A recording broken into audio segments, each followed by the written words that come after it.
Party వీడతారంటూ వచ్చిన వార్తలను తప్పుపట్టారు greater Hyderabad Congress president Danam Nagender. Party బలోపేతానికి తాను కట్టుబడి ఉన్నానన్నారు. రాబోయే గ్రేటర్ హైదరాబాద్ కార్పొరేషన్ ఎన్నికల్లో గెలుస్తారనే నమ్మకం ఉన్న నేతలకే టికెట్లు ఇవ్వాలని కోరారు. మాజీ కార్పొరేటర్లతో సమావేశమైన దానం నాగేందర్ తాజా రాజకీయాలపై డిస్కస్ చేశారు.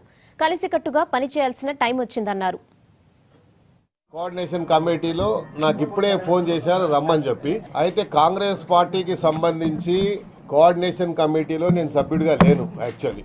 సో కొంతమంది పని కట్టుకొని ఒక ప్రచారాన్ని, మరి ఎందుకు ఆ ప్రచారం వచ్చిందో నాకు తెలియదు, కానీ మరి నేను సీఎం గారిని కలిసిన మాట వాస్తవం. ఎప్పుడు కలిశాను? లక్ష్మీ నరసింహస్వామి టెంపుల్ విషయంలో కలిశాను. న్యాచురల్గా అధికారంలో ఎప్పుడైనా వచ్చినప్పుడు కొన్ని పార్టీల వాళ్ళు అడుగుతారు, రమ్మని చెప్తారు. అడగడంలో తప్పు లేదు. అది మేము కూడా పని చేశాం గతంలో. పదే పదే చెప్పుకుంటూ వచ్చాను, హైదరాబాద్ సిటీలో మాకంటూ ఒక గుర్తింపు ఉంది, ఆ గుర్తింపుని ఎప్పుడు తగ్గించుకొని పనిచేసేటువంటి పరిస్థితుల్లో లేము అని మీడియాకు చెప్పాను, బయట చెప్పాను, అంతటి చెప్పాను. అందరు కార్పొరేటర్స్ ఇక్కడ ఇలా ఉన్న కంటెస్ట్ చేసి గెలిచిన కార్పొరేటర్సే ఉన్నారు. రేపు భవిష్యత్తులో కూడా గెలిచేటువంటి సత్తా ఉన్నవాళ్ళు కార్పొరేటర్సే ఇక్కడ ఉన్నవాళ్ళు. ఆ స్థానికంగా సత్తా ఉన్నవాడికి ఇవ్వాలనేది మా ఎజెండా, నా డిమాండ్ కూడా అదే చెప్పాను. దానికి AICC general secretary Digvijay Singh గారు ఒప్పుకున్నారు.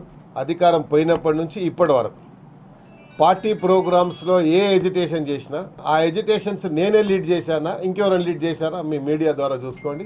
కొన్ని జాగాలో ఎవరికన్నా వాళ్ళ లోపాలున్నా, మా లోపాలున్నా, ఆ లోపాలను ఇప్పుడు పక్కకు పెట్టాల్సినటువంటి సమయం.